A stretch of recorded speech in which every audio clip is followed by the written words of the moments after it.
NEET में सबसे बड़ी मिस्टेक ये होती है कि स्टूडेंट्स ब्रीदिंग को सिर्फ एक प्रोसेस समझते हैं, मैकेनिज्म नहीं। लास्ट लेक्चर में ब्रोंकियल ट्री और मैकेनिज्म ऑफ ब्रीदिंग की फाउंडेशन बनाई थी। आज देखेंगे बॉडी एक्चुअली नॉर्मल इंस्पायरिंग और एक्सपायरेशन कैसे करती है और हिकअप्स और स्नोरिंग के पीछे का साइंस क्या है। अगर ये लेक्चर मिस हुआ तो आगे के कॉन्सेप्ट्स अधूरे रह जाएंगे।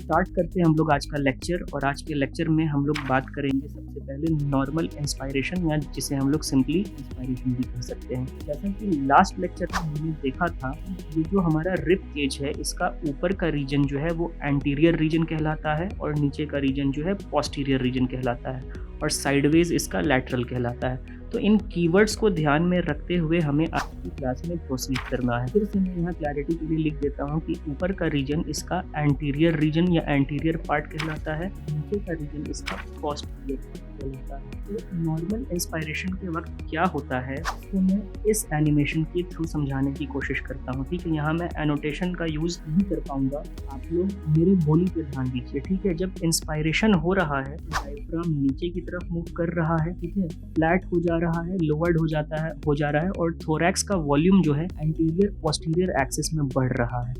ठीक है, अगर थोरैक्स का रीजन यानी हमारे चेस्ट कैविटी का जो है वॉल्यूम एंटीरियो पोस्टीरियर एक्सिस, इसको मैं दिखाऊंगा डायग्राम पे भी, बढ़ रहा है तो क्या है, हमारे थोरैक्स में जो रिब्स हैं उससे हमारा प्लूरा कनेक्टेड है। प्लूरा भी खींच जा रहा है और प्लूरा खींच रहा है तो अपने साथ साथ वो लंग्स को भी खींच दे रहा है। तो लंग्स में क्या हो रहा है, प्रेशर कम हो जा रहा है और वॉल्यूम बढ़ जाता है, बाहर की हवा अंदर आ जा रही है। एक्चुअली में होता क्या है कि हम लोग जो है एटमॉस्फेयर में जो एटमॉस्फेरिक प्रेशर है उस प्रेशर को चेंज नहीं कर सकते हैं, लेकिन हम लोग हमारे लंग्स के प्रेशर को तो बढ़ा सकते हैं या घटा सकते हैं, क्योंकि ये तो यूनिवर्सल बात है कि गैस हाईयर प्रेशर से लोअर प्रेशर की तरफ फैलता है। तो अगर हम लोग अपने लंग्स के अंदर वॉल्यूम को बढ़ा दिए, इसका मतलब हमने अपने लंग्स के अंदर प्रेशर को कम कर दिया बाहर के कंपैरिजन में, तो बाहर की हवा जो है वो हमारे अंदर आ जाएगी। तो ये हमने सिर्फ डायफ्राम के रेस्पेक्ट में बात किया। इसी तरह से क्या होगा, एक्सटर्नल इंटरकोस्टल मसल भी जब कॉन्ट्रैक्ट करेगा तो वो रिब्स को आउटवर्ड मूव कर देगा, और जब रिब्स को वो आउटवर्ड मूव करेगा तो थोरैसिक वॉल्यूम भी बढ़ेगा, और थोरैसिक वॉल्यूम बढ़ेगा तो प्लूरल मेम्ब्रेन को खींचेगा और प्लूरल मेम्ब्रेन लंग्स को खींचेगा। लंग्स के अंदर क्या होगा, वॉल्यूम बढ़ेगा, प्रेशर हट जाएगा। तो ये दोनों मसल्स मतलब डायफ्राम और एक्सटर्नल इंटरकोस्टल मिल करके क्या करते हैं, हमें सांस लेने में हेल्प करते हैं। और नॉर्मल एक्सपायरेशन जो है वो बिल्कुल सिंपल है, ये दोनों मसल्स रिलैक्स कर जाते हैं। क्या होता है, हमारा थोरैसिक कैविटी का वॉल्यूम कम होता है, प्रेशर बढ़ता है और अंदर की हवा बाहर निकल जाती है।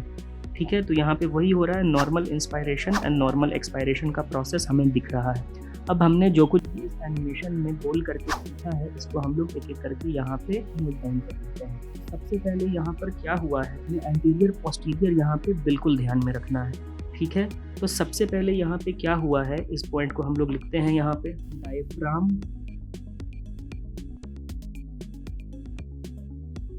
कॉन्ट्रैक्ट्स। ठीक है, डायफ्राम कॉन्ट्रैक्ट हो गया और डायफ्राम के कॉन्ट्रैक्ट होने से ये फ्लैट हो गया। ठीक है, और ये डाउनवर्ड मूव किया और ये लोअर्ड हो गया।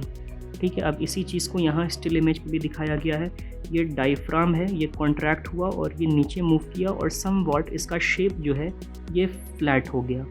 ठीक है, तो डायफ्राम एक्चुअल में यहाँ था, कॉन्ट्रैक्ट होने के बाद यहाँ आया, तो हमारा जो थोरैसिक कैविटी है उसका इतना वॉल्यूम तो बढ़ गया ना। और ये वॉल्यूम कहाँ पे बढ़ा, ये वॉल्यूम एंटीरियर पोस्टीरियर एक्सिस पे बढ़ा, जिसको हम लोग एपी एक्सिस भी बोलते हैं। ठीक है, तो नेक्स्ट हम लोग इस पॉइंट को लिखते हैं कि डायफ्राम के कॉन्ट्रैक्ट होने से, यहाँ पे डायफ्राम के कॉन्ट्रैक्ट होने से क्या हुआ, वॉल्यूम ऑफ थोरैसिक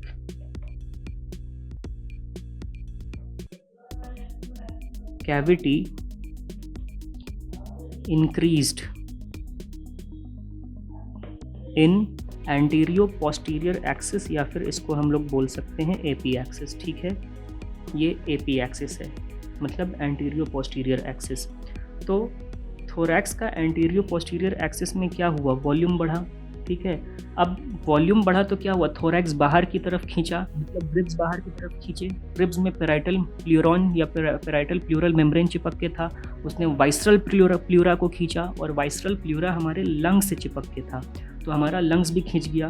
तो लंग्स के लिए अब हम लोग यहाँ पे वर्ड यूज़ करेंगे पल्मोनरी, ठीक है। थोरैक्स जैसे ही खींचा उसने क्या किया, हमारे लंग्स को भी खींच दिया, तो लंग्स के अंदर भी क्या हो गया है, वॉल्यूम बढ़ गया है। तो थोरैक्स के खींचने के कारण ना लंग्स में वॉल्यूम बढ़ा, तो इस बात को हम लोग यहाँ पे थोरैक्स के नीचे ब्रैकेट में लिखते हैं, volume of pulmonary cavity. Pulmonary cavity कहने का मतलब है लंग्स के अंदर जो खाली जगह, जो कैविटी है,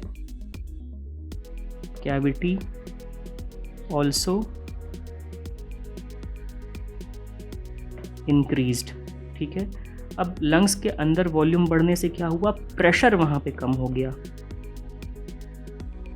pressure in pulmonary cavity. Pulmonary cavity बोले तो लंग्स, प्रेशर क्या हुआ, डिक्रीज हो गया। और जैसा कि हम लोग यूनिवर्सल फैक्ट जानते हैं, हवा हाई प्रेशर से लो प्रेशर की तरफ मूव करती है, तो बाहर हवा का प्रेशर ज़्यादा है और लंग्स में जो हवा का प्रेशर है डिक्रीज़ हो गया है, कम हो गया है, तो क्या होगा, बाहर की हवा हमारे लंग्स के अंदर घुस जाएगी, ठीक है। Air enters from atmosphere to pulmonary cavity या फिर लंग्स, ठीक है। लेकिन इस स्टेप में सिर्फ डायफ्राम का ही कॉन्ट्रैक्शन नहीं हुआ है, इसके साथ साथ एक्सटर्नल इंटरकोस्टल मसल्स का भी कॉन्ट्रैक्शन हुआ है। ऐसा नहीं है कि डायफ्राम एक बार कॉन्ट्रैक्ट करेगा फिर उसके बाद एक्सटर्नल इंटरकोस्टल मसल कॉन्ट्रैक्ट करेगा, या पहले एक्सटर्नल इंटरकोस्टल मसल कॉन्ट्रैक्ट करेगा उसके बाद डायफ्राम कॉन्ट्रैक्ट करेगा, दोनों साथ साथ कॉन्ट्रैक्ट करेगा। लेकिन अगर साथ साथ में मैं यहाँ पे लिखूँगा तो आप लोगों को हौच पौच हो सकता है, कन्फ्यूजन हो सकता है, इसीलिए दोनों मसल्स के एक्शन को मैं यहाँ पे अलग अलग लिख रहा हूँ। तो जिस वक्त डायफ्राम ने कॉन्ट्रैक्ट किया है उसके सिंक्रोनाइजेशन में साइमल्टेनियसली एक्सटर्नल इंटरकोस्टल मसल भी करेगा, तो इस पॉइंट को भी मैं यहाँ पर लिख रहा हूँ, एक्सटर्नल इंटरकोस्टल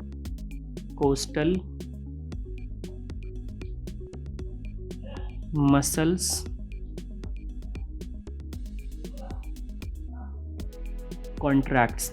अब एक्सटर्नल इंटरकोस्टल मसल के कॉन्ट्रैक्ट होने की वजह से, क्योंकि ये एक्सटर्नल इंटरकोस्टल मसल्स कहाँ पे हैं, लास्ट क्लास में हमने देखा था कि ये एक्सटर्नल इंटरकोस्टल मसल्स जो है हमारे रिब्स के बीच में है, तो एक्सटर्नल इंटरकोस्टल मसल्स खींच रहा है, ठीक है। तो ये अगर खींच रहा है मतलब कॉन्ट्रैक्ट कर रहा है, तो साथ के साथ ये रिब्स को भी खींच देगा।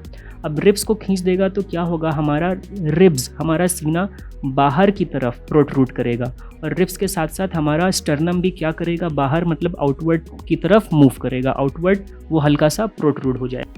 एक्सटर्नल इंटरकोस्टल मसल्स के कॉन्ट्रैक्शन की वजह से क्या हुआ है, इस बात को हम लोग यहाँ पे ब्रैकेट में डाल के लिखते हैं, रिब्स लिफ्ट्स अप, सीना हमारा बाहर की तरफ आ गया है, एंड स्टर्नम मूव्स आउटवर्ड। थोड़ा इसे हम लोग एनिमेशन पे भी समझने की कोशिश करते हैं। यहाँ पे हम देख रहे हैं कि जब एक्सटर्नल इंटरकोस्टल मसल कॉन्ट्रैक्ट कर रहा है, ठीक है, इसको मैं साइड में घुमा दे रहा हूँ, आप स्टर्नम पे फोकस कीजिए। जब एक्सटर्नल इंटरकोस्टल मसल कॉन्ट्रैक्ट कर रहा है, हालांकि यहाँ पे मसल नहीं बना हुआ है, तो स्टर्नम जो है वो थोड़ा बाहर की, देखिए बाहर की तरफ आ गया, ठीक है। और रिब्स मतलब हमारी पसली की हड्डियाँ जो है वो ऊपर मूव कर जा रही हैं, देखिए ऊपर जा रहा है, ऊपर माउथ की तरफ मूव कर रहा है, मुंह की तरफ मूव कर रहा है, ऊपर जा रहा है, ठीक है। और स्टर्नम हमारा बाहर आ रहा है, रिब्स ऊपर जा रहा है, ribs moving upward, sternum moving outward, ribs moving upward, sternum moving outward. तो ऐसा करने से क्या होगा कि volume of thoracic cavity increase हो जाएगा डॉर्जोवेंट्रल एक्सिस। डॉर्जोवेंट्रल एक्सिस कहने का मतलब है पीछे से आगे की तरफ, देखिए ये पीछे का पार्ट है और ये वेंट्रल एक्सिस है, तो स्टर्नम बाहर आ रहा है और रिब्स ऊपर जा रहा है। तो ऐसा होने की वजह से आगे और पीछे का जो एक्सिस है, मतलब स्टर्नम और वर्टिब्रल कॉलम के बीच में जो एक्सिस है, उस एक्सिस में हमारे चेस्ट कैविटी या थोरैसिक कैविटी का वॉल्यूम बढ़ जा रहा है। मतलब उस एक्सिस में हमारा क्या हो रहा है, थोरैसिक वॉल्यूम बढ़ जा रहा है, ठीक है। हमने देखा कि डायफ्राम मूव किया नीचे ठीक है। अब हम लोग एक्सटर्नल इंटरकोस्टल मसल्स के रेस्पेक्ट में बात करें तो क्या हुआ, स्टर्नम एंड रिब्स रेज्ड, मतलब स्टर्नम बाहर की तरफ मूव कर रहा है, यहाँ एरो पे दिखा भी रहा है स्टर्नम बाहर की तरफ मूव कर रहा है, ठीक है, और रिब्स जो है यहाँ ऊपर की तरफ मूव कर रहा है। तो इन दोनों के मूवमेंट की वजह से हमारे थोरैसिक कैविटी का वॉल्यूम इस एक्सिस में, जिसको हम लोग कहते हैं डॉर्जो वेंट्रल एक्सिस, ये इसका वेंट्रल साइड है और ये इसका डॉर्जल साइड है, तो डॉर्जो वेंट्रल एक्सिस या वेंट्रो डॉर्जल एक्सिस में क्या हो रहा है, हमारे चेस्ट कैविटी का वॉल्यूम बढ़ जा रहा है, ठीक है। तो इन सारी बातों को हम लोग यहाँ एक एक करके नोट डाउन करते हैं। ऐसा होने से क्या हुआ, तो ऐसा होने से volume of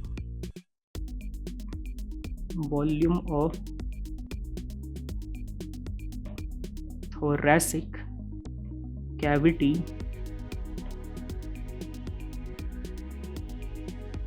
increases in dorsoventral axis, ठीक है। डॉर्जोवेंट्रल एक्सिस कहने का मतलब है बैकवर्ड एंड फॉरवर्ड डायरेक्शन। इसको मैं यहाँ अच्छे से ब्रैकेट में लिख लेता हूँ, बैकवर्ड एंड फॉरवर्ड डायरेक्शन, ठीक है। तो इस मूवमेंट की वजह से क्या हो रहा है, अगेन पल्मोनरी कैविटी, क्योंकि रिब्स का वॉल्यूम बढ़ रहा है, रिब्स अगेन प्लूरल से कॉन्टैक्टेड है, प्लूरा मेम्ब्रेन खींचेगा, दोनों लेयर उसका खींचेगा, लंग्स को भी खींच देगा, तो वॉल्यूम ऑफ पल्मोनरी कैविटी मतलब हमारा लंग्स, पल्मोनरी कैविटी कहने का मतलब हमारा लंग्स, उसका भी वॉल्यूम बढ़ जाएगा। तो इस बात को भी यहाँ ब्रैकेट में डाल के हम लोग लिख लेते हैं कि volume of pulmonary cavity also increases, ठीक है। पल्मोनरी कैविटी का अगर वॉल्यूम बढ़ा तो उसका प्रेशर कम होगा फिर, क्योंकि प्रेशर और वॉल्यूम इन्वर्सली रिलेटेड रहते हैं आपस में। Pressure in pulmonary cavity, pulmonary cavity is our lungs, decreases, ठीक है। अब जैसे ही डिक्रीज होगा तो क्या होगा, air enters from atmosphere to pulmonary cavity.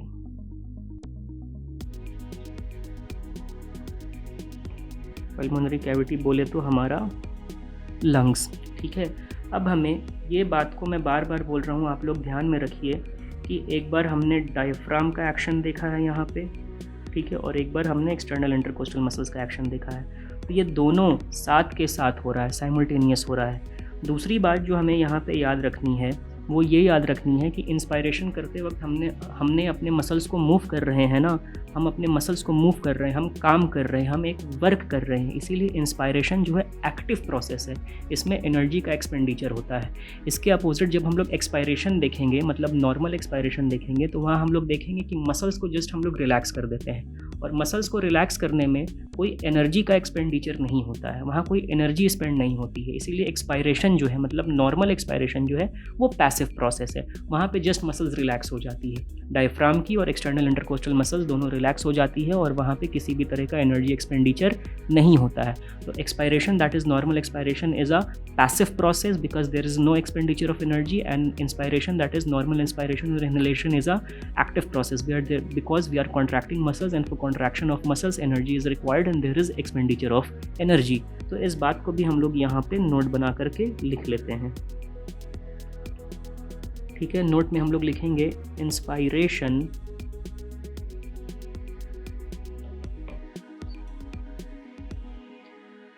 is active process since energy is spent in contraction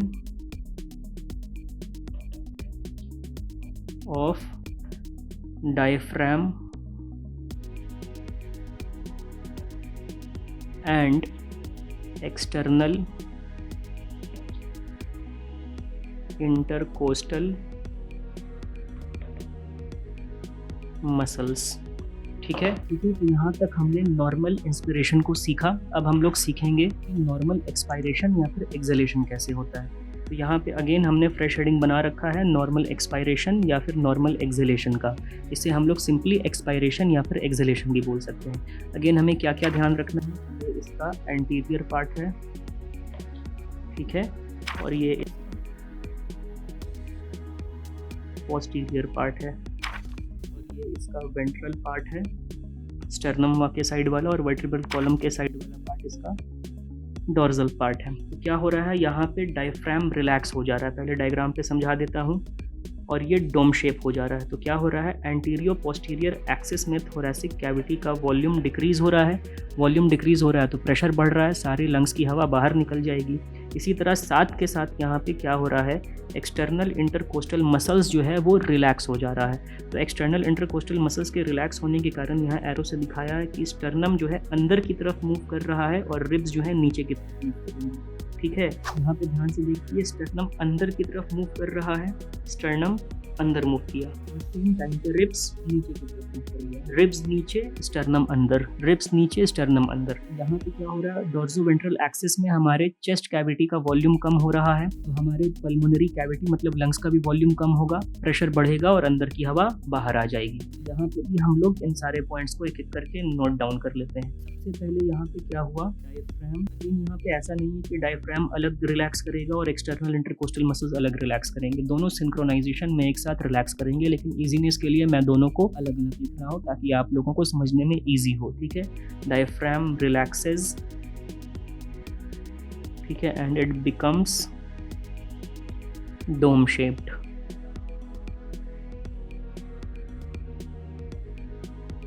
ठीक है, डायफ्राम के रिलैक्स होने से क्या हुआ, वॉल्यूम ऑफ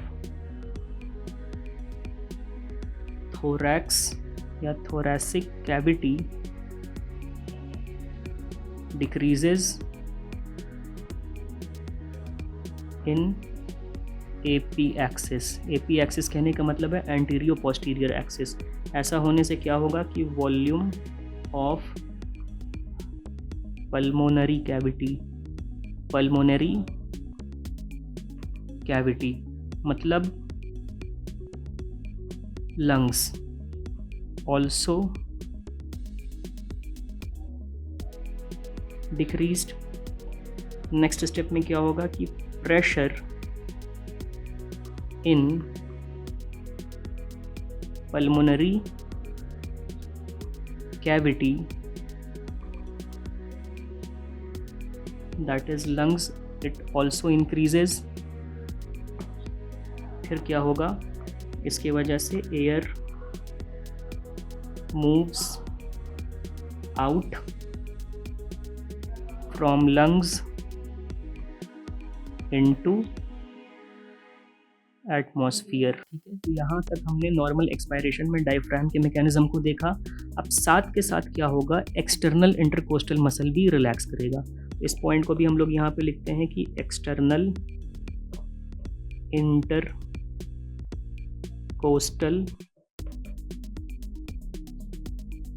मसल्स रिलैक्सेस। तो एक्सटर्नल इंटरकोस्टल मसल के रिलैक्स होने से क्या होगा, ribs and sternum moves to normal position. Normal position कहने का मतलब है रिब्स नीचे की तरफ मूव करेगा डाउनवर्ड्स, और स्टर्नम जो है वो अंदर की तरफ आ जाएगा, इनवर्ड्स आ जाएगा। ठीक है, फिर ऐसा होने से क्या होगा कि volume of thoracic cavity decreases in dorsoventral axis मतलब आगे और पीछे की तरफ, dorsoventral axis। ठीक है, तो thoracic cavity का वॉल्यूम कम हुआ तो लंग्स का मतलब पल्मोनरी कैविटी का भी वॉल्यूम कम हो जाएगा। Volume of pulmonary cavity also decreases। Volume कम हो गया, वॉल्यूम और प्रेशर तो इन्वर्सली प्रोपोर्शनल है, तो क्या होगा, प्रेशर हमारे लंग्स के अंदर बढ़ जाएगा।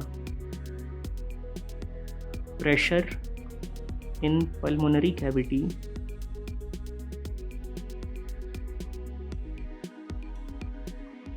Cavity means our lungs increases, ठीक है, और लंग्स की सारी हवा बाहर निकल जाएगी।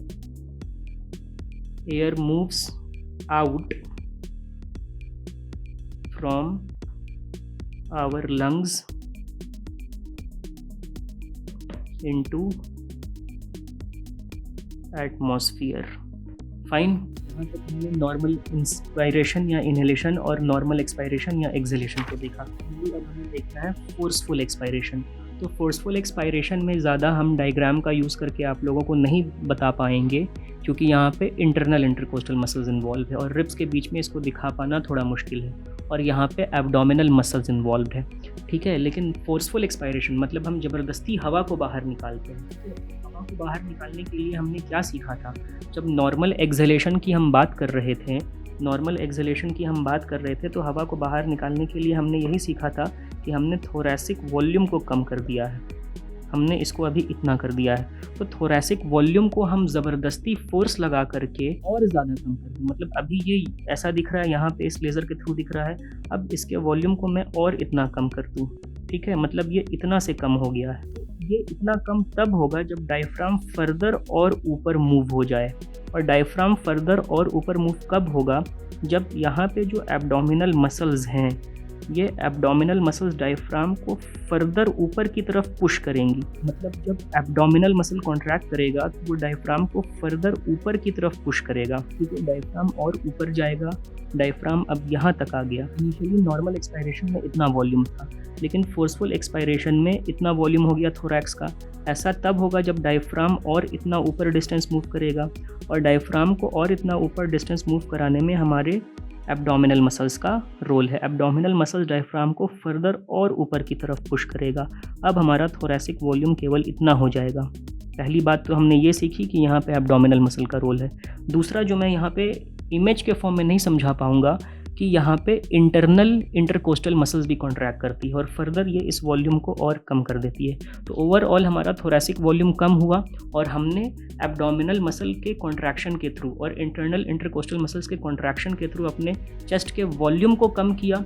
प्रेशर बढ़ेगा तो नॉर्मल एक्सपायरेशन के कंपैरिजन में और ज़्यादा हवा बाहर आ जाएगी।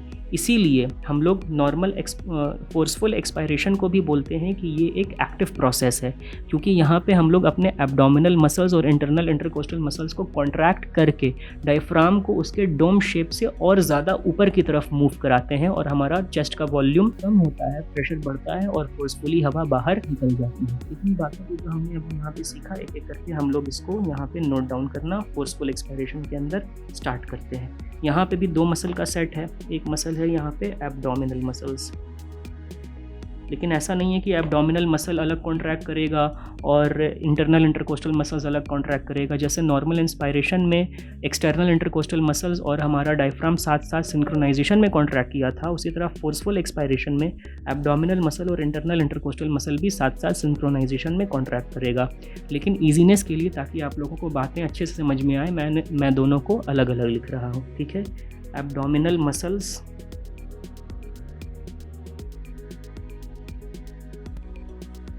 कॉन्ट्रैक्ट, ठीक है। अब एब्डोमिनल मसल्स क्या करेगा, इसके कॉन्ट्रैक्शन से क्या होगा, abdomen compresses and pushes towards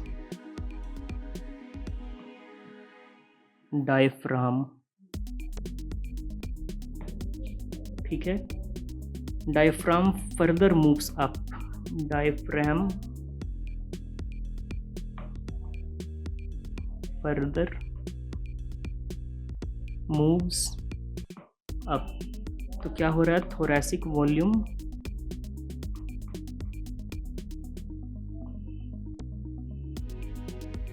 decreases. Thoracic volume कम होगा तो लंग का वॉल्यूम भी कम होगा। पल्मोनरी वॉल्यूम मतलब लंग्स का वॉल्यूम ऑल्सो डिक्रीजेस। ठीक है, तो लंग्स के अंदर प्रेशर बढ़ेगा, प्रेशर इन पल्मोनरी कैविटी मतलब लंग्स इंक्रीजेस। अब इसके बाद क्या होगा, air moves out from lungs into the atmosphere. तो यहाँ पे हमने क्या किया है, एब्डोमिनल मसल के मैकेनिज्म को देखा है। जब एब्डोमिनल मसल कॉन्ट्रैक्ट कर रहा है तो उसके साथ साथ इंटरनल इंटरकोस्टल मसल भी कॉन्ट्रैक्ट कर रहा है, दोनों सिंक्रोनाइजेशन में हो रहा है। तो अब हम लोग इंटरनल इंटरकोस्टल मसल्स के पॉइंट को भी लिख रहे हैं, intercostal muscle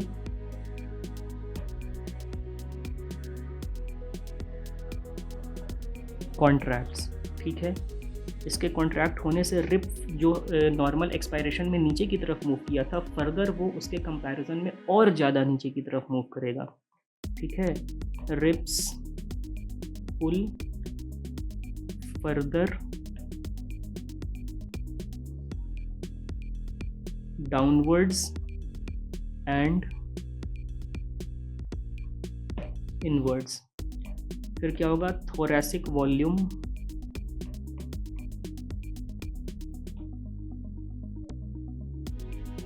decreases. Thoracic volume decrease होगा तो लंग का वॉल्यूम भी डिक्रीज होगा, दैट इज पल्मोनरी वॉल्यूम मतलब लंग्स का वॉल्यूम डिक्रीजेस। ठीक है, अब लंग्स में प्रेशर बढ़ेगा,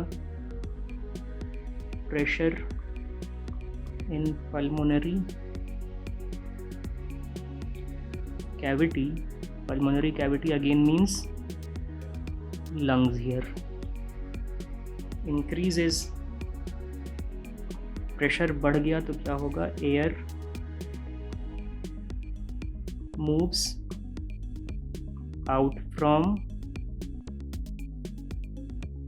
lungs into the atmospheric air, atmospheric air. ठीक है, तो यहाँ तक हमने एक्सटर्नल एक्सपायरेशन के मैकेनिज्म को भी देख लिया। अब कुछ पॉइंट्स हैं जो हमें नोट्स में याद रखने हैं, तो यहाँ पे हम हेडिंग बना लेते हैं नोट का।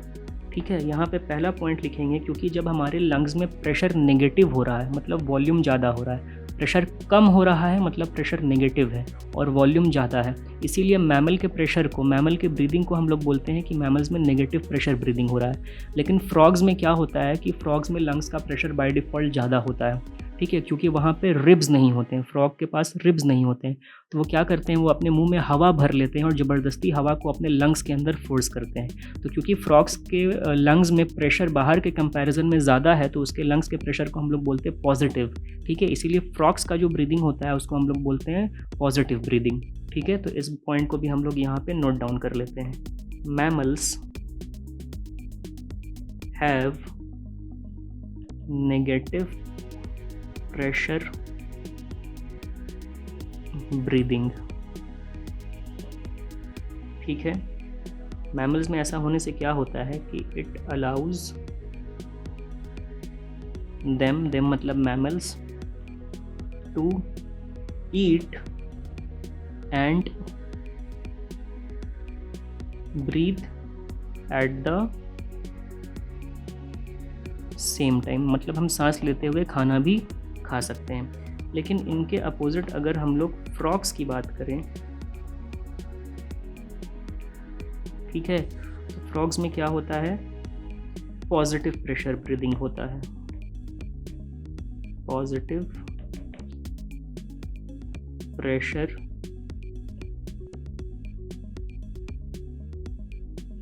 ब्रीदिंग।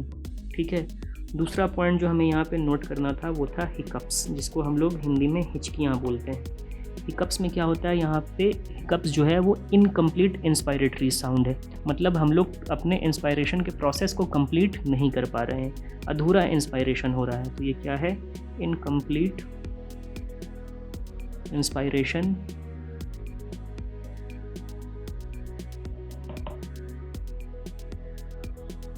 साउंड, ठीक है। और ये क्यों होता है, क्योंकि हमारे डायफ्राम का सडन स्पैज्मोडिक कॉन्ट्रैक्शन होता है, डायफ्राम में स्पाज्म आने लगता है, उसमें ऐंठन आने लगती है, ठीक है। So this is due to, अगर उसमें ऐंठन आ जाएगी तो वो ठीक से कॉन्ट्रैक्ट नहीं कर पाएगा, तो ठीक से हवा अंदर नहीं आएगी और हमें हिकअप्स, हिचकियाँ आने लगेंगी, ठीक है। Due to sudden spasmodic contraction of